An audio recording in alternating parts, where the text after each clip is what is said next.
તો આજે આપણે શીખીશું ધોરણ 9 માં પ્રકરણ 1 સંખ્યા પદ્ધતિ. તમે ધોરણ 9 માં આવી ગયા છો અને આપણે એનો પ્રથમ પ્રકરણ 1 સંખ્યા પદ્ધતિ આપણે ભણવા જઈ રહ્યા છો. તો ચાલો આપણે ભણીએ સંખ્યા પદ્ધતિ. આ એક સંખ્યા રેખા આપેલી છે અને એના પર અલગ અલગ બિંદુઓ આપેલા છે અને એના પર બધી સંખ્યાઓ લખી છે, બરાબર છે. તો એ સંખ્યા રેખા કહેવાય અને આખી જે છે એને સંખ્યા કહેવાય, સંખ્યા રેખા કહેવાય છે, બરાબર છે. તો આપણે એમાં અલગ અલગ વસ્તુઓ ભણીશું. જો તમે પહેલી વાર વિડીયો જોઈ રહ્યા છો તો નીચે સબસ્ક્રાઇબ કરી દેશો કે જેથી તમને ધોરણ 9ના ગણિતના બધા જ પ્રકરણના આપણે સારી રીતે ભણી શકીશું. સ્વાધ્યાય 1, 2, 3 બધા જ સ્વાધ્યાયો આપણે ભણીશું, બરાબર. તો સબસ્ક્રાઇબ કરી દેશો કે જેથી તમને તરત જ એ વિડીયો મળી જાય. તો ચાલો આપણે ભણીએ સંખ્યા પદ્ધતિ. સંખ્યા પદ્ધતિમાં જો અહીંથી આ જે દિશા છે ને, અહીંથી શૂન્ય પછીની આ બાજુની જમણી બાજુની તેને શું કહેવાય?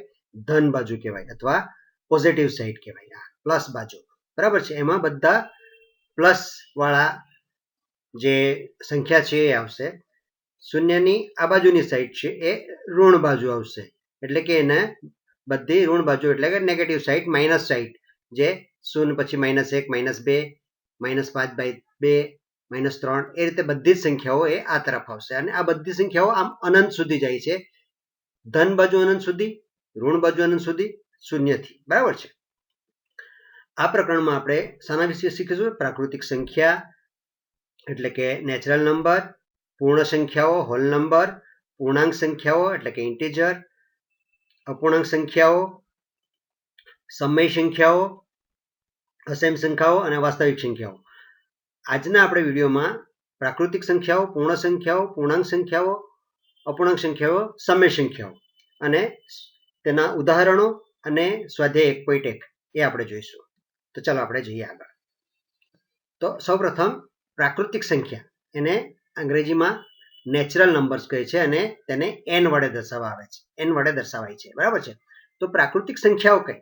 તો કે પ્રાકૃતિક સંખ્યાઓ એટલે 1, 2, 3, 4, 5, 6, 7, 8, 9, 10 અનંત સુધી આ બાજુ જયા જ કરે.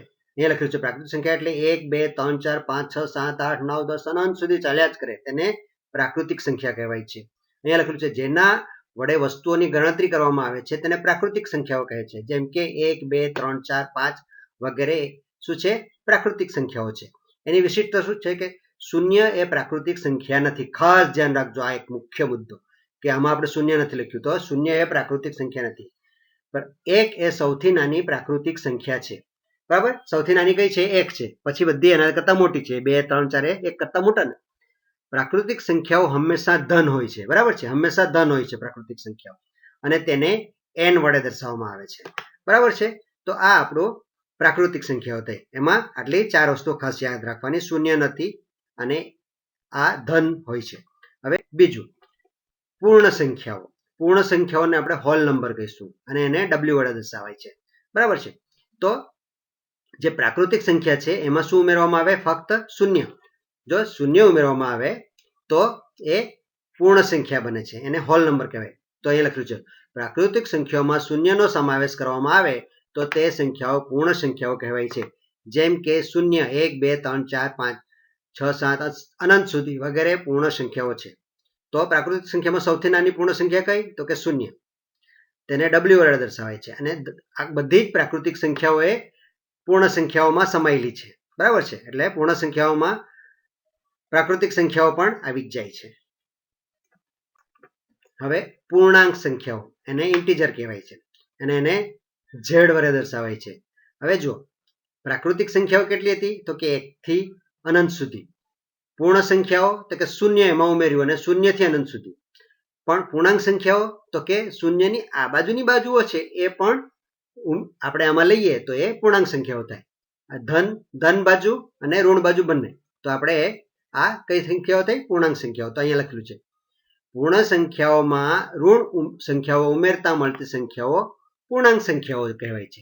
જેમ કે અનંતથી -3, -2, -1, 0, 1, 2, 3, 4, 5 વગેરે પૂર્ણાંક સંખ્યાઓ છે. 1, 2, 3 એવી રીતે અનંત સુધી એ ધન પૂર્ણાંક સંખ્યાઓ. પછી આ ઋણ પૂર્ણાંક સંખ્યાઓ, -1, -2, -3, -4 એવી રીતે ઋણ પૂર્ણાંક સંખ્યાઓ અને 0 એ ધન પૂર્ણાંક કે ઋણ પૂર્ણાંક બેવ નથી, બરાબર છે, એટલે શૂન્ય, અને તેને z વડે દર્શાવાય છે. તો જો વાસ્તવિક સંખ્યાઓ પછી પૂર્ણ સંખ્યાઓ એ બધી જ શામાં સમાયેલી છે? પૂર્ણાંક સંખ્યાઓમાં સમાયેલી છે. એટલે વાસ્તવિક સંખ્યાઓ, પ્રાકૃતિક સંખ્યાઓ, પૂર્ણ સંખ્યાઓ એ બધી આમાં સમાયેલી છે. અહીંયા આપણે એનું ઉદાહરણ જોઈ શકીએ છીએ. હવે આગળ અપૂર્ણ સંખ્યાઓ, અપૂર્ણાંક સંખ્યાઓ, તો આવા છેદમાં હોય તેવા અપૂર્ણાંક, બરાબર, એને શું કહેવાય છે? અપૂર્ણાંક સંખ્યાઓ કહેવાય. એ બધા આમાં પણ આવી જ જાય છે. અપૂર્ણાંક એક એવો એકમ છે જે આપેલ સંખ્યાનો અમુક ભાગ દર્શાવે છે. જેમ કે 1/5 એટલે કે 1નો 5મો ભાગ, 3/4 એટલે કે 3નો 4થો ભાગ. અપૂર્ણાંકમાં ઉપર આપેલા સંખ્યાને અંશ એટલે કે પૂર્વપદ, આ ઉપર છે આ 3 છે તો એ પૂર્વપદ અથવા અંશ કહેવાય, અને નીચે આપેલ સંખ્યાને છેદ અથવા ઉત્તરપદ, જે નીચે છે આ 4 છે તો એને છેદ અથવા ઉત્તરપદ કહેવાય છે. દાખલા તરીકે 3 સપ્તમાંશ એટલે કે 3/7, તો 3 ને અંશ અને 7 ને છેદ, 3 ને પૂર્વપદ, 7 ને ઉત્તરપદ, એ રીતે કહેવામાં આવે છે. હવે સમય સંખ્યાઓ, સમય સંખ્યાઓ એટલે કે રેશનલ નંબર, અને એને શાના વડે દર્શાવવામાં આવે છે? q વડે દર્શાવવામાં આવે છે. એક પૂર્ણ સંખ્યાને શૂન્ય સિવાયની બીજી પૂર્ણ સંખ્યા વડે ભાગતા જે સંક્ષિપ્ત રૂપ મળે છે તેવી સંખ્યાઓને સમય સંખ્યા કહે છે. બીજા શબ્દોમાં જે સંખ્યાને p છેદમાં q, જ્યાં q શૂન્ય નથી, q is not equal to 0, અને q is not equal to 0 એ રીતે બોલાય, q શૂન્ય નથી સ્વરૂપમાં લખી શકાય તે સંખ્યાને સમય સંખ્યા કહે છે. દાખલા તરીકે 1, 2, 3, 4, 1/2, 1/5 વગેરે સમય સંખ્યાઓ છે. તો આ બધી જ સંખ્યાઓ એ સમય સંખ્યાઓ છે. ધન સમય સંખ્યા, ઋણ સમય સંખ્યા કે શૂન્ય સમય સંખ્યા હોઈ શકે છે. શૂન્યના છેદમાં તમે 1 લખી શકો તો એ પણ સમય સંખ્યા કહેવાય. ધારો કે 3/3 લખો તો પણ એ સમય સંખ્યા, એટલે કે 3/3 એટલે 1 થઈ જાય, બરાબર. 3/1 લખો તો પણ 3 થઈ જાય, પણ નીચે શૂન્ય હોવું જોઈએ નહીં. એ બધી જ આપણે સમય સંખ્યા. તો ધન સમય સંખ્યા, ઋણ સમય સંખ્યા કે શૂન્ય સમય સંખ્યા હોઈ શકે. પ્રત્યેક સમય સંખ્યાને સંખ્યા રેખા પર દર્શાવી શકાય છે. પ્રત્યેક સમય સંખ્યાને સંખ્યા રેખા પર દર્શાવી શકાય છે. પ્રત્યેક સમય સંખ્યાનું એક નિરપેક્ષ મૂલ્ય હોય છે જે શૂન્ય કે શૂન્યથી વધારે હોય છે. શૂન્ય પણ હોઈ શકે અથવા શૂન્યથી વધારે હોય છે. તેને q વડે દર્શાવવામાં આવે છે. સમય સંખ્યાને શાના વડે દર્શાવાય છે? q વડે દર્શાવાય છે. તો સમય સંખ્યા કઈમાં શું શું આવે છે? તો કે પ્રાકૃતિક સંખ્યા પણ આવે, વાસ્તવિક સંખ્યા, પૂર્ણ સંખ્યા આવે, પૂર્ણાંક સંખ્યાઓ આવે, એ બધી જ સંખ્યાઓ એ સમય સંખ્યામાં આવે છે, બરાબર છે. તો આ ખાસ યાદ રાખશો. તો હવે આપણે જોઈએ અહીંયા નીચેના વિધાનો સત્ય છે કે અસત્ય, કારણ સહિત ઉત્તર આપો. તો પહેલું વિધાન આપેલું છે દરેક પૂર્ણાંક સંખ્યા એ પ્રાકૃતિક સંખ્યા છે. તેનું આપણે જો પ્રાકૃતિક સંખ્યા છે અને આ પૂર્ણ સંખ્યા બંને આપણે અહીંયા આપી છે. દરેક પૂર્ણ સંખ્યા એ પ્રાકૃતિક સંખ્યા છે એવું અહીંયા લખ્યું છે. તો પૂર્ણ સંખ્યાઓ કઈ છે? તો પૂર્ણ સંખ્યાઓ 0, 1, 2, 3, 4, 5, 6, 7 અનંત સુધી છે, અને પ્રાકૃતિક સંખ્યાઓ 1, 2, 3, 4, 5, 6, 7 છે. એટલે કે પ્રાકૃતિક સંખ્યાઓમાં આપણે શીખી ગયા તે પ્રમાણે શૂન્ય નથી આવતું. તો શું કહેવાય છે? દરેક પૂર્ણ સંખ્યા એ પ્રાકૃતિક સંખ્યા નથી. પ્રાકૃતિક સંખ્યા પૂર્ણ સંખ્યા છે. આથી આ વિધાન કેવું છે? તો અસત્ય છે. તો આપણે અહીંયા લખી દઈશું, અહીંયા જો આ વિધાન અસત્ય છે કારણ કે શૂન્ય એ પ્રાકૃતિક સંખ્યા પૂર્ણ સંખ્યા છે પરંતુ પ્રાકૃતિક સંખ્યા નથી. એવી જ રીતે અહીંયા બીજું, દરેક પૂર્ણાંક એ સમય સંખ્યા છે. પૂર્ણાંક સંખ્યા એ સમય સંખ્યા છે.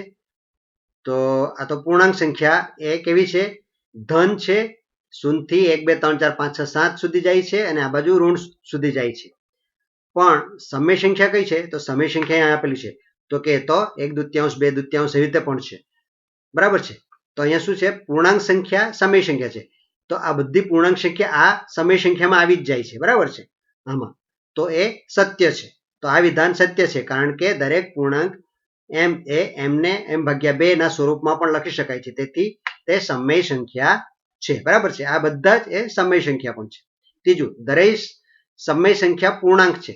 હવે જો અહીંયા દરેક સમય સંખ્યા, આ બધી સમય સંખ્યાઓ છે, એ પૂર્ણાંક સંખ્યા છે?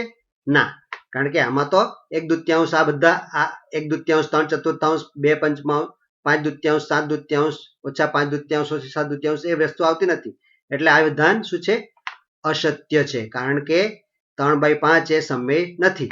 બરાબર છે. આપણે આ જે બધી જોયું છે એ સમય નથી, એટલે આ વિધાન પણ અસત્ય છે. બરાબર છે, પરંતુ પૂર્ણાંક નથી. બરાબર છે. હવે આગળ, હવે ઉદાહરણ 2. ઉદાહરણ 2 માં આપણે જોઈએ છીએ કે 1 અને 2 વચ્ચેની 5 સમય સંખ્યાઓ શોધો. તો કેટલી 5 સમય સંખ્યાઓ શોધવાની છે? તો આપણે શું કરવાનું છે? એમાં 5 છે તો 5માં 1 ઉમેરવાના આપણે. તો શું કરીશું આપણે? સૌપ્રથમ અહીંયા નીચે 5 + 1 બરાબર 6 લખીશું. બરાબર છે. 5 + 1 બરાબર 6, એટલે કે આપણે 6 નો જે છે એ શોધવાનું. સૌ પ્રથમ જેટલી સમય સંખ્યા શોધવાનું ને એમાં 1 ઉમેરી દેવાનું. એટલે હવે આપણે 6 લેવાના છે. તો શું કરીએ તો આપણને એક જવાબ મળે 6માં? તો કે 6 ને 6 વડે ભાગીએ તો આપણને એક જવાબ મળશે. તો આપણે અહીંયા શું કરીશું? 6/6 બરાબર 1. અને 2 ક્યારે મળશે? તો કે 6 દુ 12. 12/6 કરીશું તો આપણને 2 મળશે. તો 6/6 ની અને 12/6 ની વચ્ચેની સંખ્યાઓ એ આપણી શું? 1 અને 2 વચ્ચેની સમય સંખ્યા થશે. તો એ કઈ થશે? તો કે 6 પછી 7/6, બીજી આવશે 8/6, ત્રીજી 9/6, ચોથી 10/6 ને પાંચમી 11/6. તો આપણે 1 અને 2 વચ્ચેની જે સમય સંખ્યાઓ છે તે આપણી આ સમય સંખ્યાઓ થશે. બરાબર છે. તો એ આપણો આ જવાબ થયો ઉદાહરણ 2 નો. એવી જ રીતે હવે ઉદાહરણ 3 જોઈશું આપણે. તો ઉદાહરણ 2 જોઈ લીધું. હવે આપણે ઉદાહરણ 3 જોઈશું. ઉદાહરણ 3 શું કહે છે કે અહીંયા શું છે? 5 અને 6 વચ્ચેની 4 સમય સંખ્યા. તો શું કરવાનું? હવે અહીંયા 4 છે તો એને આપણે 1 થી 1 ઉમેરવાનો. તો આપણે શું લખીશું? 4 + 1 બરાબર 5. એટલે અહીંયા આપણે 5 લાવવાના છે. તો 5 ને શું કરવું પડશે? આપણે 5 ને 5 વડે ગુણવાના. એટલે 5×5 = 25 થશે. બરાબર. અહીંયા અને 6 ને કેટલા વડે ગુણવાના? તો કે 5 વડે. એટલે 6×5 = 30. તો એની વચ્ચે સમય સંખ્યા માટે શું છે? આપણે 25/5 અને 30/5 વચ્ચેની જે સમય સંખ્યાઓ છે એ 4 સમય સંખ્યાઓ આપણને મળશે. તો એ 4 સમય સંખ્યાઓ કઈ થશે? તો કે 25 પછી 26/5, બીજી 27/5, 28/5 અને 29/5. આ જે 4 સંખ્યાઓ છે એ આપણી શું થશે? 5 અને 6 ની વચ્ચેની જે સમય સંખ્યાઓ છે એ આપણી આ સમય સંખ્યાઓ થશે. હવે આપણે આગળ, તો આગળ કયું આવશે? હવે ઉદાહરણ 4. તો ઉદાહરણ 4 માં શું લખેલું છે? તો કે 10 અને 11 વચ્ચેની 6 સમય સંખ્યા શોધવાનું. તો 6 છે એટલે આપણે શું કરવાનું? 6 + 1. તો આપણે અહીંયા લખી દઈએ. સરસ, તમને હવે આવડી જાય છે. 6 + 1 બરાબર 7. તો અહીંયા આપણે શું કરવું પડશે? 10 ને 7 થી ગણવાનું અને 11 ને 7 થી ગણવાનું. તો 10 × 7 બરાબર 70. અને બીજું છે 11 × 7 બરાબર 77. તો આપણે કઈ કઈ સંખ્યા આવશે? તો કે 70/7 અને 77/7 વચ્ચેની જે સંખ્યાઓ છે એ સંખ્યાઓ આવશે. તો કઈ કઈ આવશે? જુઓ આપણે ગણીએ. તો કે 71/7, બીજી 72/7, 73/7, 74/7, 75/7 અને 76/7. થઈ ગઈ ને? કેટલી છે જુઓ? 1, 2, 3, 4, 5 અને 6. બરાબર, 6 સમય સંખ્યાઓ થઈ ગઈ. 10 અને 11 વચ્ચેની 6 સમય સંખ્યાઓ આપણને મળી ગઈ. તો આ રીતે આપણી આ બધી જ સમય સંખ્યાઓ આપણને મળી ગઈ છે. તો આપણે જે સંખ્યા વિશે શીખી ગયા, સંખ્યા પદ્ધતિમાં, એમાં સમય સંખ્યાઓ, વાસ્તવિક પ્રાકૃતિક સંખ્યા, પૂર્ણ સંખ્યા, પૂર્ણાંક સંખ્યા બધું જ આપણે શીખી ગયા. અને હવે આપણે જોઈશું સ્વાધ્યાય 1.1. બરાબર છે. સ્વાધ્યાય 1.1. તો એમાં શું પૂછ્યું છે કે શું શૂન્ય એ એક સમય સંખ્યા છે? શું તમે તેને પી પૂર્ણાંક તથા ક્યુ ગુણોત્તર પૂર્ણાંક હોય તેવા પી બાય ક્યુ માટે પી બાય ક્યુ સ્વરૂપમાં લખી શકશો? તો આનો જવાબ શું આવશે? આપણે જ્યારે સંખ્યા રેખા દોરી ત્યારે એમાં શૂન્ય પણ આવે છે. તો આપણે આનો જવાબ શું આવશે? તો કે શું શૂન્ય એ સમય સંખ્યા છે? તો આપણે લખી શકીએ છીએ કે હા. તો આપણો જવાબ આવશે શું આવશે? હા. બરાબર.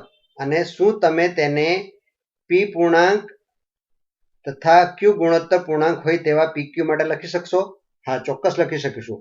ફક્ત એટલું જ રાખવાનું છે કે છેદમાં આપણો શૂન્ય ના આવવો જોઈએ. તો શૂન્યના છેદમાં આપણે શું લખી શકીએ ને? શૂન્યના છેદમાં 5 લખી શકીએ, શૂન્યના છેદમાં 8 લખી શકીએ, શૂન્યના છેદમાં 1 લખી શકીએ. બરાબર છે. તો એ આપણા આ સ્વરૂપમાં આપણે લખીએ છીએ. શૂન્યના છેદમાં આપણે 25 લખી શકીએ. તો આ બધા જ જે રૂપ છે એ શૂન્યના છેદમાં આપણે લખી શકીએ છીએ. બરાબર છે. આગળ અહીંયા એમ લખ્યું છે 3 અને 4 ની વચ્ચેની 6 સમય સંખ્યા શોધો. આપણે ઉદાહરણ જોઈ ગયા. શું કરવાનું? સૌપ્રથમ તો કે જેટલી સમય સંખ્યા શોધવાની હોય તેમાં 1 ઉમેરવાનું. તો અહીંયા 6 શોધવાની છે. તો આપણે શું કરવાનું? 6 વત્તા 1 અહીંયા કરવાનું છે. બરાબર. તો શું પહેલા પેલું શું? 6 વત્તા 1 બરાબર 7. બરાબર છે. સરસ. તો હવે આપણે 3 અને 4 વચ્ચેની ગણવાની છે. તો પહેલા શું કરવાનું? 3 ગુણ્યા 7 બરાબર 7 તારી 21 થશે. અને અહીંયા બીજું 4 ગુણ્યા 7 તો 7 ચોક 28. બરાબર છે. તો આપણી જે 3 અને 4 વચ્ચેની જે સમય સંખ્યા 6 સમય સંખ્યા કઈ થશે? તો આપણે લખીએ અહીંયા માટે 3 અને 4 વચ્ચેની 6 સમય સંખ્યા બરાબર તો કે 21/7 અને 28/7 ની વચ્ચેની. તો કે 22/7, 23/7, 24/7, 25/7,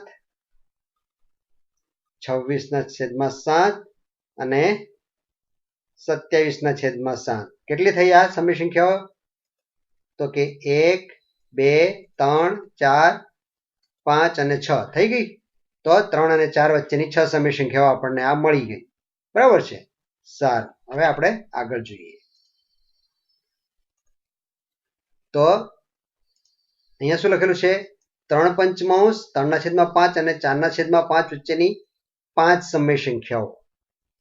તો શું કરવાનું? 5 સમય સંખ્યાઓ છે એટલે આપણે શાના વડે ગુણવાનું? તો કે શાના કેટલા ઉમેરવાના? 5 વત્તા 1. તો પહેલા તો 5 વત્તા 1 બરાબર 6. તો હવે ઉપર અને નીચે શું કરવાનું? 6 વડે ગુણવાના. તો 3/7. તો અહીંયા શું કરીશું? 3/5. અહીંયા ઉપર 6 વડે ગુણીએ, નીચે પણ 6 વડે ગુણીએ તો શું છે? 6 તારી 18/6 × 5 = 30. એવી જ રીતે 4/5 ને આપણે ઉપર અને નીચે 6 વડે ગુણીશું તો શું આવશે? 6 ચોક 24/5 × 30. તો આપણે શું કરીશું? 18/30 અને 24/30 બેની વચ્ચેની સંખ્યાઓ લખવાની. એટલે કઈ થશે? તો કે 19/30, 20/30, 21/30,